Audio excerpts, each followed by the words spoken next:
那来看看以色列在加沙走廊这里的战场，就是非常的血淋淋。加沙战场，以色列越打越激烈，一年第3次了。以色列已经发动了陆上的武装装甲师，当然被说是有限的陆地的作战，已经回到了贾巴利亚，所以是往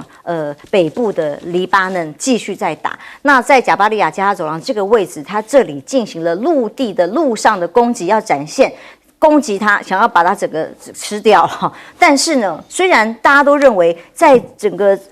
真主党的势力哈马斯的武装部队似乎好像被歼灭瓦解了，但这次他还是在顽强抵抗当中，并没有当时所形容以及以色列所宣布以为的那么脆弱。那么叙利亚呢？它除了在加沙走廊继续攻击之外，南北不同的区域是多方的作战，包括叙利亚中部也多个军事目标被以色列空袭了。这个陆续攻击的地方包括了清真寺，包括了学校，包括了医院。叙利亚宣布以色列的空袭中部地区造成了严重的物质的损失。那讲的是军事地点嘛？那物质的损失是哪些？那除了当然国防部他讲的是军事地点，但我们看到新闻画面上还有很多是包括了医院啊、清真寺这些地点都陆陆续续，因为北跟南都发动空袭，一方面在发动陆上的攻击，所以以色列这个做法是越来越激烈，是不是趁着美国大选投票以前，激烈是程度是一天比一天还要高？那么以色列呢，是不是拦截了射向中部对地的导弹？地对地，就是说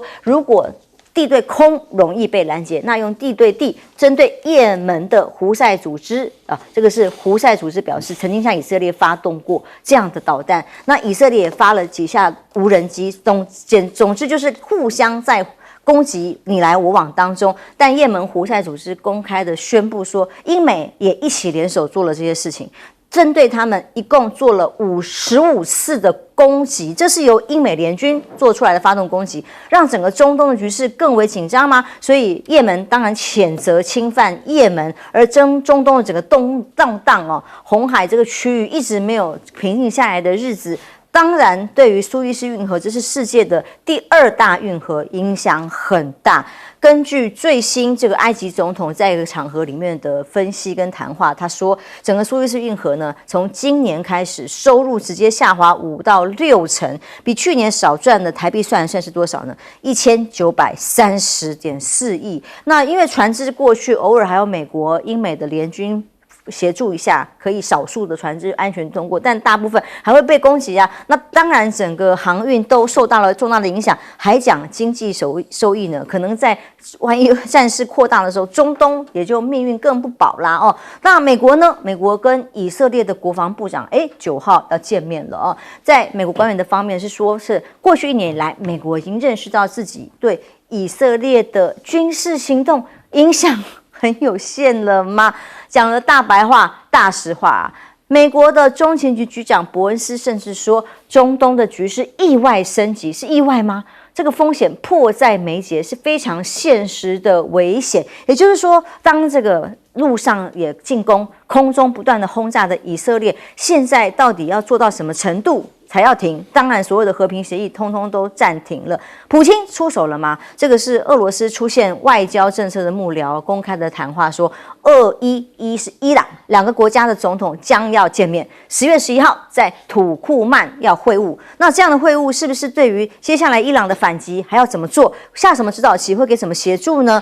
那么，因为在很多的分析里面认为，其实普京也不会想让伊朗真的打得太厉害，因为伊朗还是要提供他相关的武器，是不是有限的回击、有限的战争跟冲突是普京的算盘？大家外界也在猜。还有一个人，这个人为什么被关注？因为他是俄罗斯军火商布特，被称为俄罗斯的军火之王。上一次备受争议的一个换服事件啊，为了要换回美国的一个篮球选手，把这位军火商给换回去了。所以回去之后，现在就被发现，在这一次整个中东的冲突里面，又有他的角色。他是一个被称为死亡商人、战争之王的人。马上在斡旋跟也门胡塞组织、伊朗这里的武器交易啦，也有很多立场啦哦。那所以外媒在俄罗斯立场上，大家在关注的时候，就要看看这2个人的见面是不是真的对于支持他反击的力量，还是取得更多的平衡，是哪一种效果？外界也在观察哦。赖教授看到以色列这里的冲突，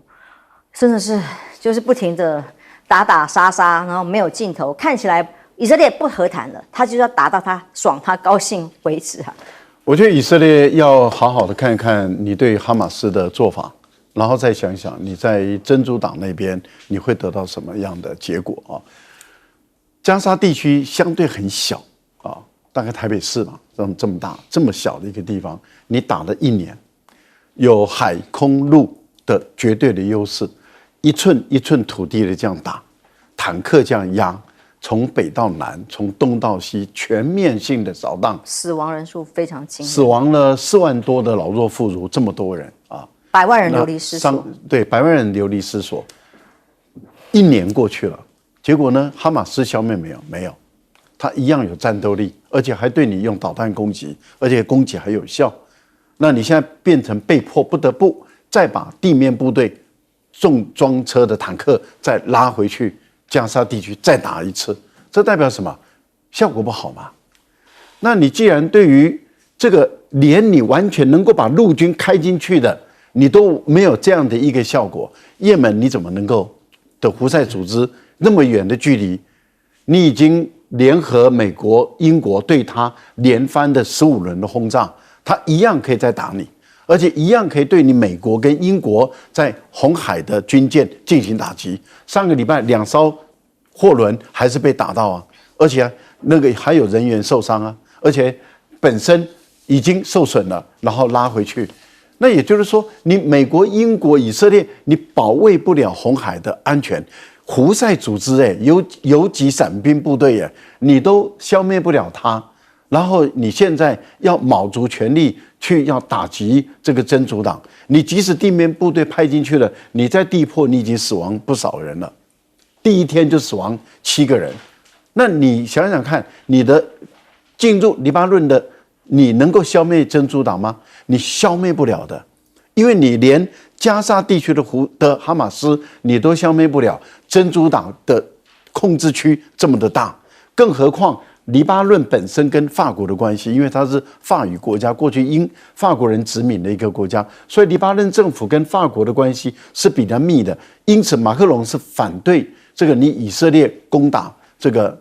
黎巴嫩，他反对的。而且呢，他认为马上要停火，而且他认为不应该再供应武器给这个以色列。那这样的话，他当然会影响到欧盟，也会影响到北约的一些态度跟立场。那就变成以色列他唯一的支持者，就只能依靠的像美国，然后德国的这一位纳粹的后裔，他本身支持以色列，就变成寥寥无几了。连英国都说，我本来。你跟我申请要300多项武器，我现在有33项武器不供给给你，这代表什么？代表你在国际间是越来越被孤立，连你自己西方的这些国家，他也都不能够完全的支持你了。那这个，你以色列内塔尼亚胡，你的好战，而且你的无止境的战争，你已经把以色列从我们广大190几个国家对你的同情，转变成为对你的愤怒。尤其是西方国家，你看那些大学的校园里面，那些学生在校园里面的抗争，然后愤怒，而支持犹太人的、支持以色列国的寥寥无几。也就是说，在一个校园里面，我们绝大部分听到的都是声援巴勒斯坦，而支持以色列的人数变少了。你内塔尼亚胡，你正把你以色列带入死胡同。好，那你现在如果要挑起跟伊朗之间的战争，地面部队不能派进去。空中的轰炸机也飞过去的时候会有风险，因为不晓得俄罗斯提供给他的 S-300跟400有多少套，然后放在哪里？那到时候你受到的伤害会不会更大？而且你用轰炸的方法不会让伊朗屈服，而伊朗已经证明有能力攻击到你的基础设施了，因为你的国土面积小，人口密集，你的这些基础设施相对来讲比它密集，伊朗是比较大的，所以它是分散的。这样的一个你丢2枚，我丢2枚，这样不停的丢来丢去的时候，这个对你以色列到底有什么好处？这个战争可以停止了。我觉得内塔尼亚胡如果再执迷不悟，硬干下去，只为了个人的政权保卫，为了个人的官司贪腐的官司保卫，我觉得他把以色列带入一个真的是最糟糕的一个情况。委员，当然以色列还是非常强悍，他扬言要去攻击伊朗的核设施了哈。那前面打的除了加沙走廊，往北还要继续打这个黎巴嫩，还要打叙利亚，几乎全打了嘛。那现在路上地面在美国没办法控制，顶多只是限制规模的情况之下，持续在进攻啊。我这样讲哈，以色列的行为当然是令人非常的讨厌了。像我这个年纪，我都有孙子的人，我看那小孩子这种死亡，我觉得非常残忍。这不仅纳坦雅夫，你晚上怎么睡觉？你拜登你怎么睡觉？死了41000多人，小小一个加沙走廊这样一个地方，一半以上是妇孺，是妇人跟小孩。你这怎么睡觉？你美国人怎么睡觉？以色列用了最凶猛的武器，几乎都是美国提供的，尤其是打那个地道啊，打那个高楼，一个炸弹下去，整栋大楼就毁掉。那个2000磅的那个炸弹，全部都美国提供的。美国大概到现在为止提供至少大概15000枚，光是2000磅的那种炸弹，这不对的。不过另外一方面要讲说这个战争哈，以色列为什么到现在敢加沙走廊战争没有聊，他又敢打黎巴嫩，而且也前阵子也跟伊朗进行这样一个斗争。很重要的原因哦，现在跟2006年黎巴嫩的那场战争不太一样。那场战争里面，其实以色列坦白讲是没有占到便宜的，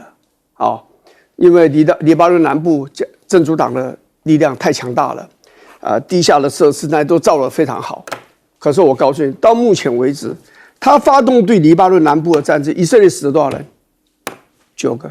只死9个人而已。你认为这个战争里面跟2006年有什么不一样？不一样的地方就是真主党的领导阶层几乎全部被杀光了，战争还没有开始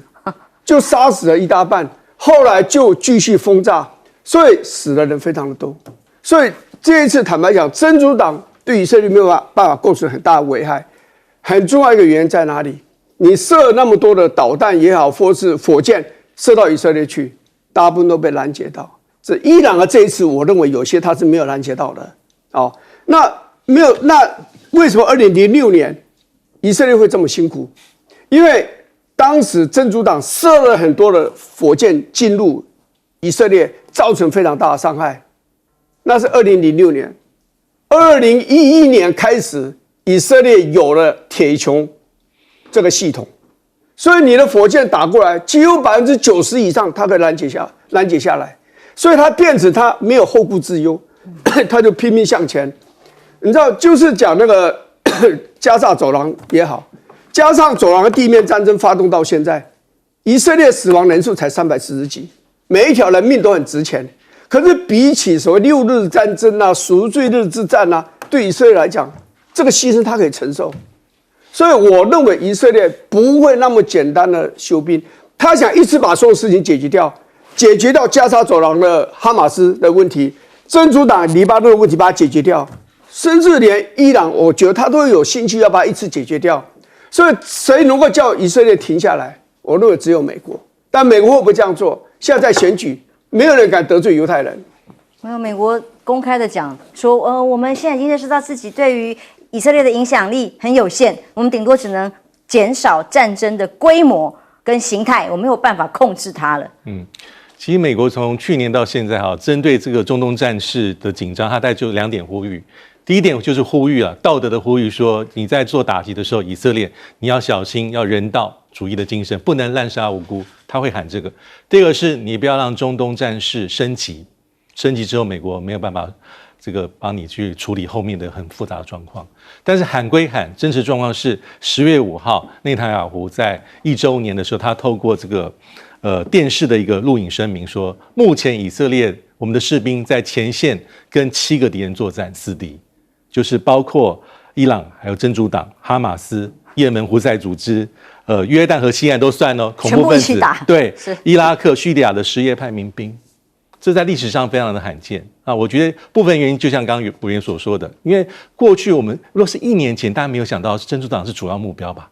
但现在变成是主要目标，但再回头去再把这个哈马斯残存力量再把它做压制。那目前真主党的这个状况，我觉得还是比较麻烦。一个是真主党、哈马斯跟伊朗，在这7个战线里面，这3个应该是最重要要处理的目标。那以这个真主党而言我们可以看到9月30号，以色列国防军已经往黎巴嫩南部推进。他一开始大家判断是少部分的以色列讲有限战争，伞兵、特种部队作战。那现在有越来越多的证据显示说，以色列是动用大规模的地面部队去做前线，在做杀他的死敌。那伊朗也是啊，伊朗现在就是看以色列如何去做回应，因为按照过去的常理判断，以色列面对伊朗的攻击，而且180到200枚的弹道飞弹，而且造成部分的损伤，以色列不可能云淡风轻，他一定会锁定攻击。现在就看你要打核设施，还是要打石油的这个基地。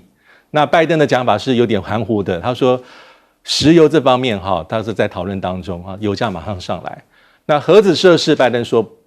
不希望，但是以色列内部有一些人说，就像刚才所讲，目前是千载难逢的机会，一不做二不休，以后没有这个机会了，明年后年没有这个机会了，要打要解决就趁势解决。那最后就是哈马斯现在感觉有点卷土重来。所以以色列在军事上我觉得是顺利的，但在长远的政治的目标上，我觉得还有待观察。只能说真的确小规模零星的这种恐怖攻击持续的发生，只能这样子反抗了但目前持续观察中东的战事。来看看经济议题，在11长假之后，中国大陆的首个交易日果然一如预期啊 ，A 股3大指数通通暴涨，都超过10%，真的是吓死人。因为在休假之前就已经涨幅非常的惊人，结果一开盘又涨了非常多，包括了沪指甚至高开到了10.13个百分比，深成直接有12.67啊，创业板指这个18.44，超过千股都涨幅超过16个百分比，真的很惊人。全民在疯炒股，那 A 股开盘20分钟就成交额破人民币兆元，那哪里有钱赚，到底往哪里去嘛？所以这种开盘20分钟就可以有沪深两市成交额突破1兆人民币，台币大概4.5兆的这样的画面跟这个消息跟金额，真的已经创下了历史的最快纪录。那么高盛的分析师认为目前以当前水平来看，总回报率大概有15到18个百分比的上升空间，大家只要投入的话，看起来就是赚翻了嘛。当然一开盘的时候，大家就在看官方态度是什么。大陆的这个根据《华尔街日报》的引述专家分析大陆以45兆的银弹宣布的政策利多，当然就是为了刺激经济，也要帮 A 股来开门红啊。所以看好股市啊，所以大陆很多年轻人拼命在开户，连00后80后、90后、00后都在开户。A 股持续大涨，连复兴集团这个是大陆的知名企业董事长郭广昌都说，这一波股市上涨让大家感觉兜里有钱呐，大家更愿意购物，也更愿意小喝2杯啦因为以美股来讲，因为这个所谓的指数殖利率嘛，重回了4个百分比，所以美股跌了400百分比。那台股今天也是下跌的，但 A 股在中国大陆的政策刺激下，现在的确是很夯，而联动带动的还有房地产松绑限购奏效，深圳的新房一个礼拜成交量可以暴增10倍，这么惊人那这个是新政发布1周之内，本来打房打到趴到谷底，反而是3年以来罕见，比去年同期的新房成交量是多少？979%好惊人那深圳房地产人员还说，半夜1点钟呼叫我们要找我们签合同，从早上一直做到凌晨3点，房子卖不完，签单签成功大概快要10单。也就是说，股市带动的也有房市，还有国内的经济景气跟消费能力吗？美股的这个所谓的崩盘倒数，这个分析叫做巴菲特指标啦近期攀升到的是196.9%，在这分析数字里面都是有一些经济指标数字来分析的，比上一季194.9还要高，因为担心过高的可能面临崩盘的可能性。其中几个关键因素除了刚刚国内讲的局势跟相关数字以外，还有中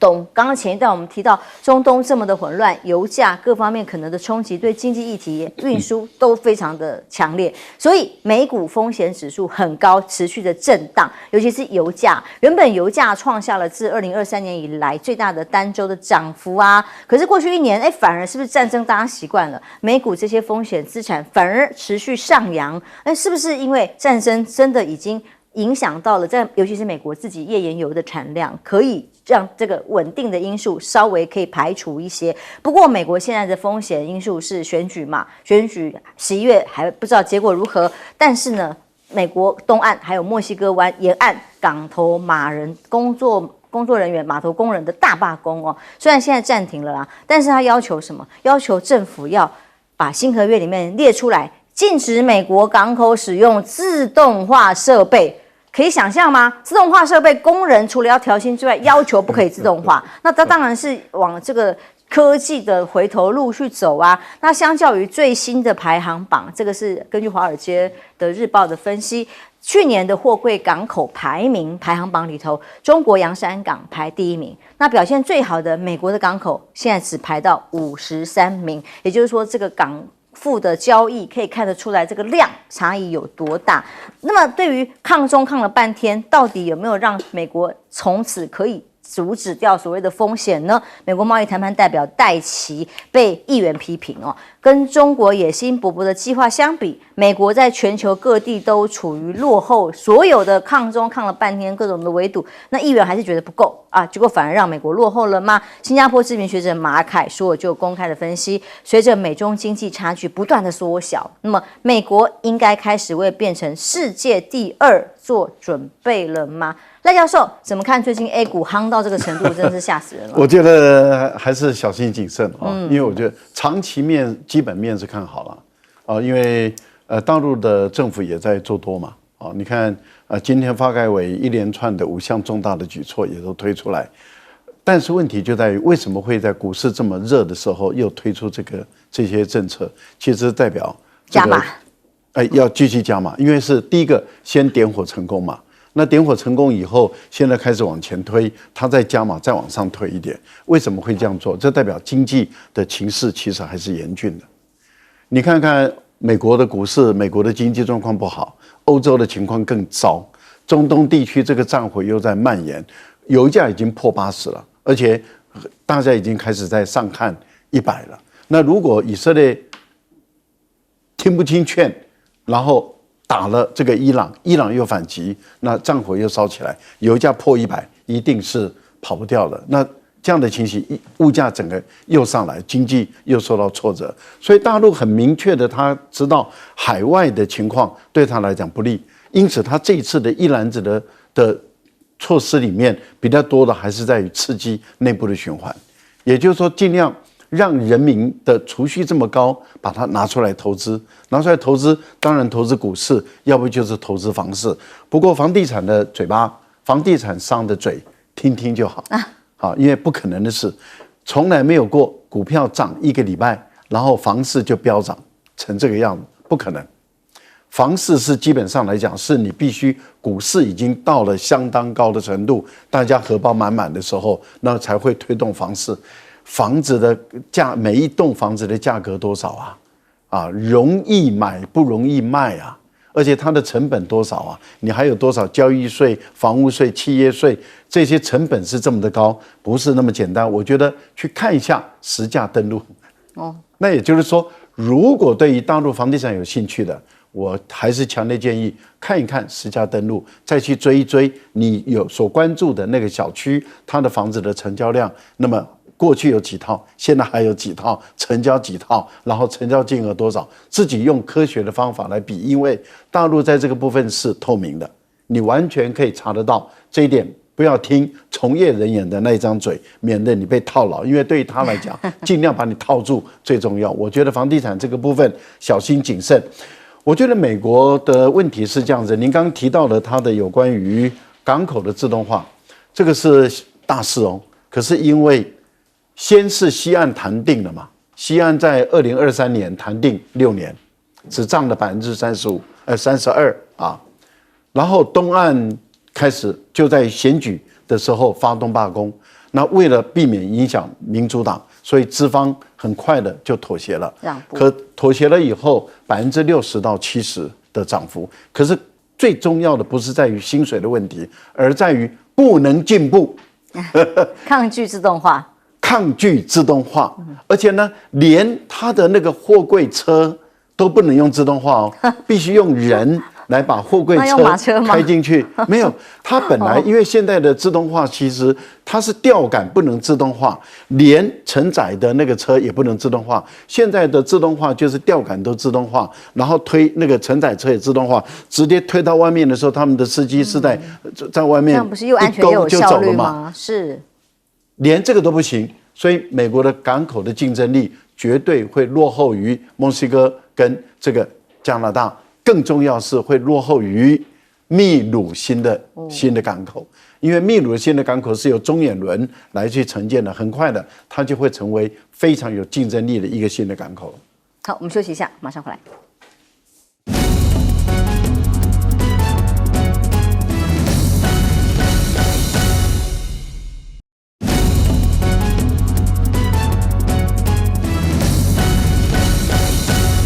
美国的大选倒数计时，当然他们国人最关心的一定是经济话题。所以美国东岸这个大罢工现在虽然暂停了，可是影响经济层面真的非常大。对啊，Tip O'Neill 写过一本书啊，以前的美国众院的议长说 ，All politics is local， 所有的政治都来自于基层啊。这些码头工人就基层啊，但是他们不是个人单兵啊，他们是有工会啊。你看像这个罢工，从墨西哥湾那一带的美国的港口，一直延伸到整个美国东岸港口，这个加起来这个力量有多少？这个参与在里头这些的工人人数有多少？加上他们的家里人，在选举的时候，这对选票的影响会有多大？这个都是要去考虑。所以人家讲说，民主政治啊，不是一个理想的政治，只不过找不出可以替代民主政治的更好的制度。这就是这样啊。民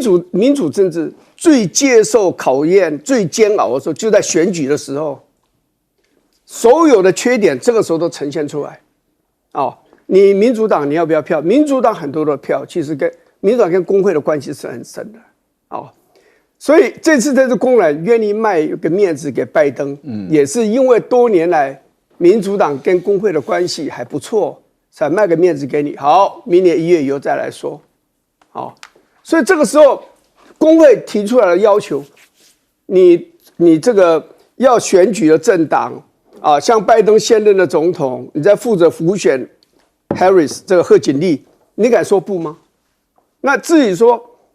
他这个暂时让你渡过难关，到1月再来谈，这里面我可以告诉你，你到了1月，你一样要相当程度满足他的条件。很简单一件事，什么东西最重要？就交通设施。交通设施里面什么最重要？就是港口。现在港口只要一罢工，所有的船都不能卸货，瘫痪。那一天的损失，你知道要多少吗？所以我觉得这些码头工人可能所有的要求都不会通过，但是在这个自动化会影响他们就业工作权这方面，他们不会低头。他们绝对不会低头的。对。那问题是薪水先可以大幅的调了，但自动化不能够进展，不能够进步。这还得了？那当然就未来的命运怎么样？休息一下，马上回来。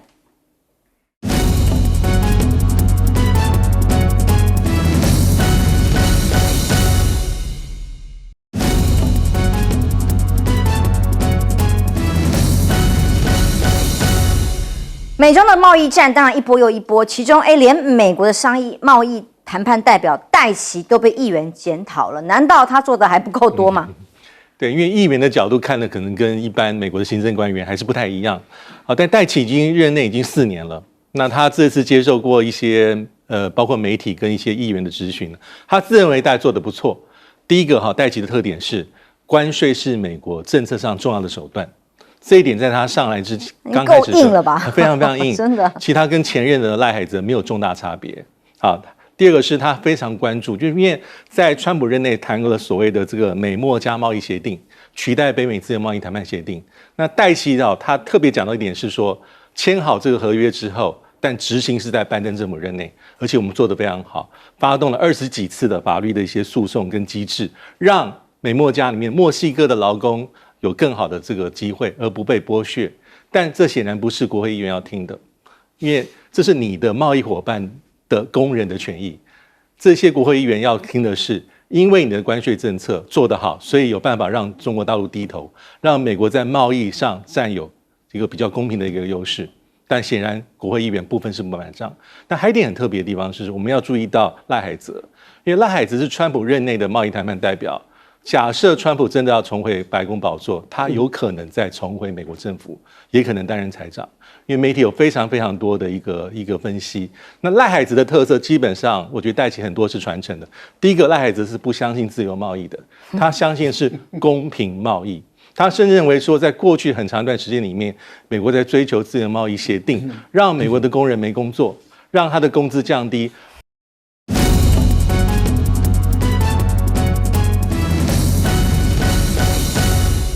观众平安，欢迎收看 TBS 新闻大白话，我是王浅秋。首先介绍这一节跟我们一起讨论最新国际国内议题的来宾，第一位是国际政治专家赖岳谦老师。主持人好，观众朋友大家好。国际战略学者林玉芳。大家好。淡大战略所教授李大中。大家好。来看看几个最新的消息，包括了在这个贺锦丽马上选举进行到了美国倒数时刻的时候，跟台湾有关的话题慢慢在一些访问当中出现。贺锦丽呢，最新在接受60分钟 CBS 的访问的时候提到了台湾。当主持人问，如果中国大陆攻击台湾，我们就是美国会使用军事力量来支持台湾吗？贺锦丽没有直接回答，他说我不会回答假设性的问题，但是美国确实是需要能够确保维持一中政策，这包括了支持台湾有自我防卫的能力，确保台湾海峡的自由。那跟过去拜登的做法当然不一样了，拜登有5次都公开表态说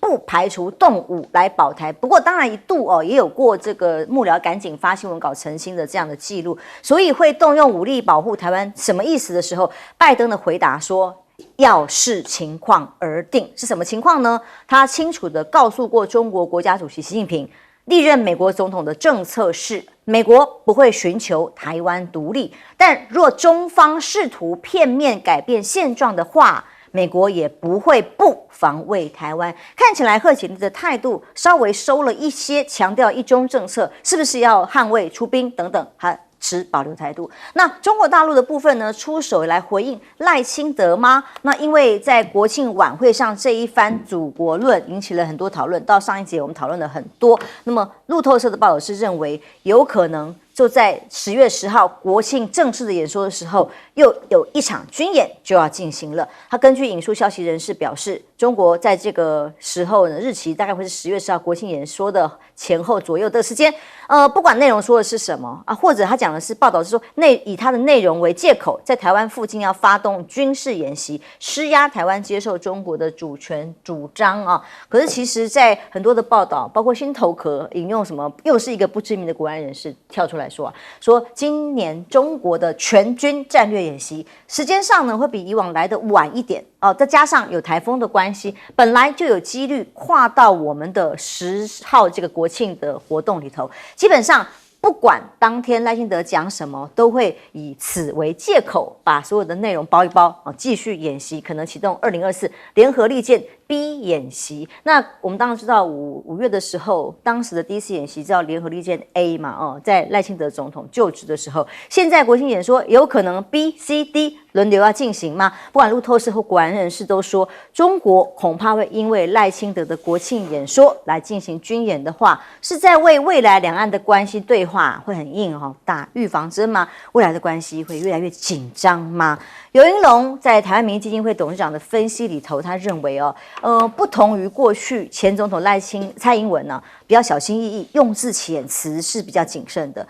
几乎赖总统每次讲出来，大家都像韩国瑜形容叫烧脑。那他想一下，他有各种各样的比喻跟新的说法，像这一次通通讲的是中华民国，但是有把所谓主权分立讲得很直白。所以呢，游盈隆认为这样的讲法反而所谓对中共不假辞色，更对台湾人的胃口吗？尤其是年轻族群吗？所谓标题说数据暴跌，指的是这一年以来这段时间以来，的确在所谓对于统一这样的数字支持度上说掉了10个百分点。对于这个所谓赖清德的说法是对了这样的胃口吗？这个是他的说法。但是如果分析起来，所谓解放军的2024利剑 B演习哪些项目？先来看一看，未来势必这个做法要把像抹去台海中线一样例行的，把其他的消耗啦、威慑啦、侦查啦成为常态。那让台湾在精疲力竭，试着让台湾犯错，制造借口，发动封锁，这才是解放军真正的目的。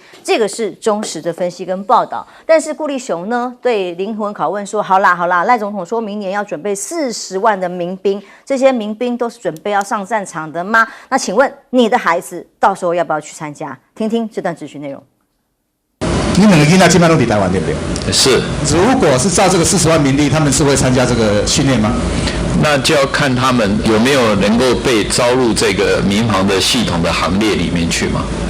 应该大部分都有，对不对？全国现在年轻人应该几乎都在这40万民力里面了。没有，不止。如果你要讲全国，那不止，这不止。是越垮的对啊，不止40万。所以到底要不要？也一样嘛，跟贺锦丽一样嘛，也没有说嘛。哦，那重点来了，到底民调，你看一个民调，那么郭正亮哥看另外一种民调，他认为呢，这个两岸论述有没有可能反而造成最新民调跌破眼镜的影响很大，甚至引起恐慌的效果呢？那最大的麻烦是要有实力才有和平，这是赖清德的想法，备战才能避战，两岸不要和平协议。但台湾的国防预算呢？不仅这个中国大陆的一小部分，我不知道备战怎么避战啊，怎么这个比例上会不会差太多？那所以一直在引战或挑衅的结果会是什么呢？当然对台湾不会有利啊。所以当这个美国继续在跟菲律宾等6国在吕宋岛这里，来自于澳洲、加拿大等等啊，1000名的士兵要参与演习的所谓的联合的军演呢，这个在美军陆战队东南亚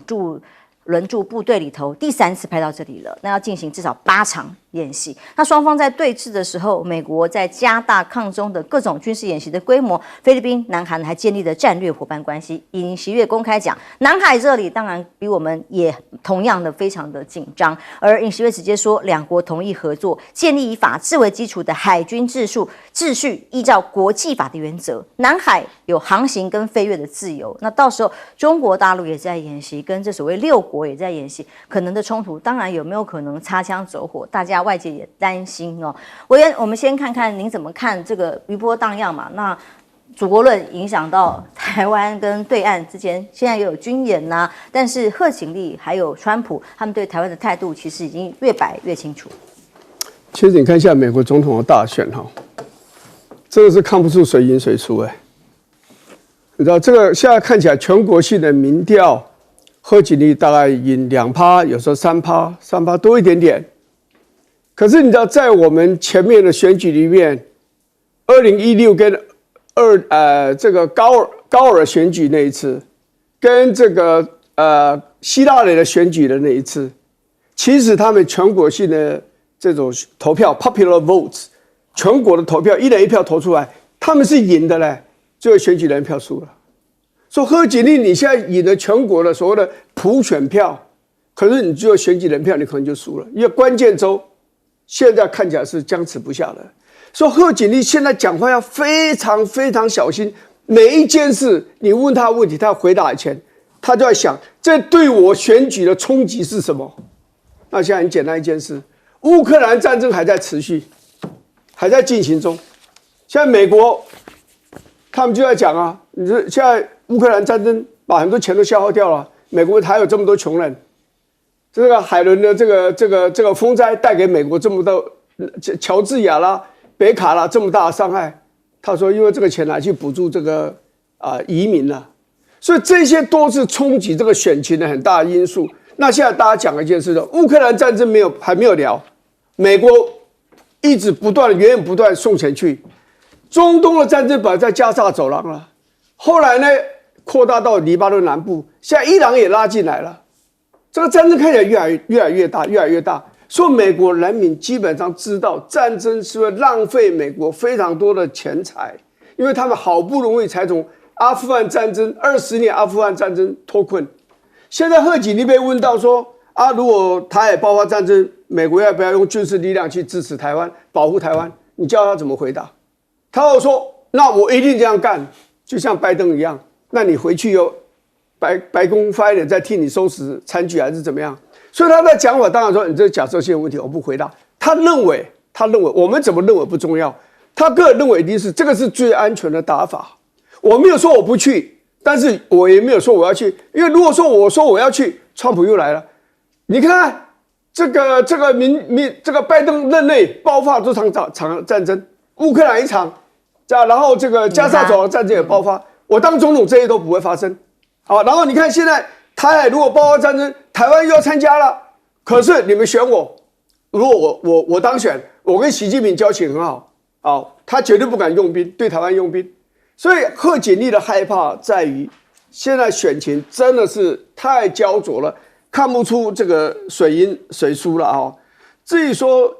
赖清德讲话，我的感觉是这样啦，备战才能逼战，严格讲并没有什么错误了。每个国家都要有军队，最重要的原因就是要准备嘛，万一该用的时候才能用。但是他讲的不足的地方就是说，不好的地方就是说，不要和平协议，你不要也不应该讲出来。你讲出来就是说，你表示你要跟中国大陆就是公开决裂嘛，硬干到底，这个是不好的。第二呢，你说我备战，但是不逼战，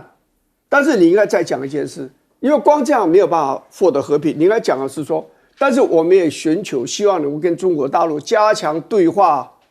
大家能够坐下来谈，我们来改善我们的政治关系，我们互相协助、互相帮忙，让台海能够稳定和平。他应该再加这句话。